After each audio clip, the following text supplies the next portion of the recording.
गौ सेवा के फल। सन 1111 का आषाढ़ मास का नोहर बीकानेर से लगभग 1.5 मील डालूराम में ऋषि का जोहड़ तालाब है। 15 दिन पहले कुछ वर्षा हुई थी जिसका कुछ कीचड़ अवशेष था। एक प्यासी गौ जल की इच्छा से जोहड़ में घुसी, परंतु कीचड़ में घुटनों तक डूब गई। गौ वृद्ध तो थी ही, निकलने के लिए प्रयास में बेहद थक भी गई।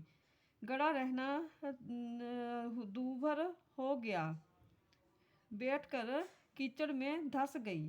सूर्य छिप गया था। जल शून्य जलाशय के पास भला कौन आता। कीचड़ में धसी गौ मृत्यु क्षण की प्रतीक्षा में थी।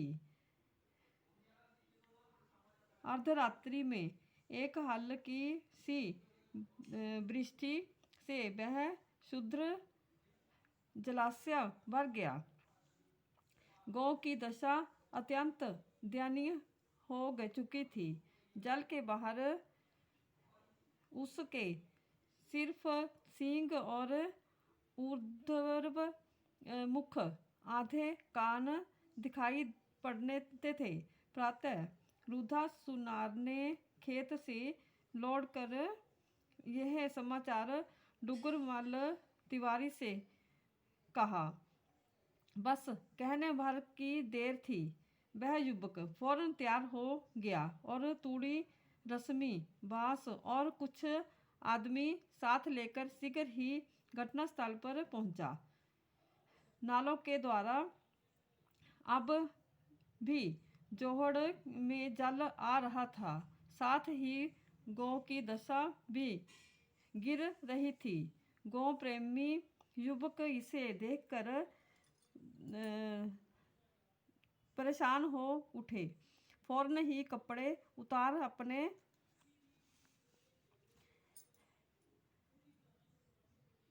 साथियों सहित कूद पड़ा और बात ही बात में बीसों और बांसों पर गौ को बाहर निकाल लाया। गौ खड़ी रहने एवं चलने फिरने में असमर्थ थी। तूड़ी दी गई, फिर छकड़े में डालकर उसे स्थानीय गौशाला में भिजवाया गया। 15 दिन तक बराबर उसकी निगरानी रखी गई। गौ चंगी हो गई, पर 2 मास बाद वह पशु संबंधी रोग से मर गई। इसी वर्ष फागुन शुक्ल 1 को डूंगरमल सरदार शहर के पास देवात सर गया और लौटते वक्त उसने मामा हैतराम के पास चूरू उतर गया। 12 को उसे 108 ज्वर हो गया। साथ में वायु का प्रचंड कोप भी था। उसके अपने मामा से घर वालों को सूचना देने के लिए कहा भी, पर उन्होंने परवाह न की। इधर उसने बड़े भाई के मन में खलबली मची कि देवात सर से लौटने का समाचार तो मिल चुका, फिर क्या कारण है कि डूंगर अभी तक नहीं पहुंचा। हितैषी चित बहुधा अशुभ चिंतक होता है। आखिर भ्रातृ प्रेम में व्याकुल होकर ये गाड़ी पर चल पड़े। रास्ते में चूरू इसलिए उतर गए कि मामा से शायद डूंगर का पता मिल जाए। डूंगर वहाँ रोग गया पर मिला।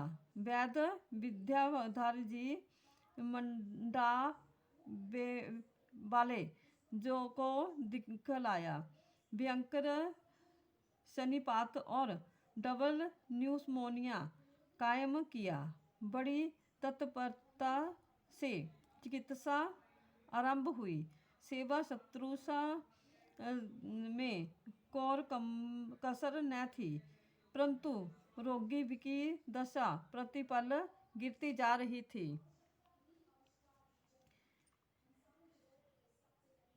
चैत्र कृष्ण छे को वैद्य जी ने खुले शब्दों में कह दिया, आज की रात खतरनाक है, सचेत रहकर दवा देते रहें। रोगी भाई बद्री नारायण के धैर्य का पुल टूट चुका था। रोगी की दशा स्पष्ट थी। शरीर बर्फ के समान शीतल था। हृदय में थोड़ी धड़कन शेष थी। काम खत्म सा था। बेचारा बद्री नारायण परिवार शून्य धर्मशाला की कोठरी में म्रियमान भाई के गले लग लग कर बेहाल हो रहा था। 2-3 दिन से कुछ खाया नहीं था। आंखें फूल गई थी। गला छिल गया था। शरीर टूट रहा था। कहीं चैन न था। डूंगरमल तो बेचारा अनंत शयन की तरफ बढ़ रहा था। उसे क्या पता कि उसका भाई बिलख बिलख कर करुण विलाप कर रहा है। ब्रह्म मुहूर्त है, स्वप्न नहीं, जंजाल नहीं। डूंगरमल को अंतरिक्ष दिखाई दिया कि वही गो जिसको 9 मास पूर्व उसने जोहड़ के कीचड़ से निकाला था, खड़ी हुई कह रही है, डूंगर, एक दिन तुमने मुझको उबारा था, आज मैं तुम्हें उबार रही हूँ।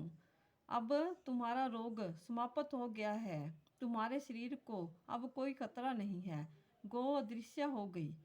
डूंगर को भी ज्ञान संचार हो गया। उसे मालूम हुआ कि उसका भाई उसके लिए बेहाल हो रहा है, परंतु इंद्रियां जड़ हो रही थी। ज्ञानेंद्रियां अथवा कर्मेंद्रियों से किसी भी तरह अपने भाई को सांत्वना देने के में वह असमर्थ था। कुछ देर बाद उसने आंखें खोली और इशारों से समझाया, यथा कथ चिंत अपना मनोगत भाव कह डाला। प्रातः वैद्य जी आ गए थे।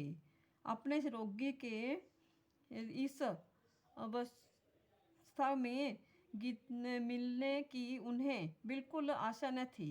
रात्रि का वृतांत उसने भी कहा। वह आस्तिक विचार के मनुष्य थे। बात जच गई। रोगी का रोग तो नष्ट हो ही चुका था। पथ्य प्रधान में 2-3 दिन लगे, फिर दोनों नौहर लौट आए। सभी प्रकार के व्रतों की और 18 पुराणों की जानकारी वीडियो देखने के लिए हमारा चैनल सब्सक्राइब करें और ज़्यादा से ज़्यादा शेयर करें और लाइक करें, तो जो और लोगों को भी इसका लाभ मिले।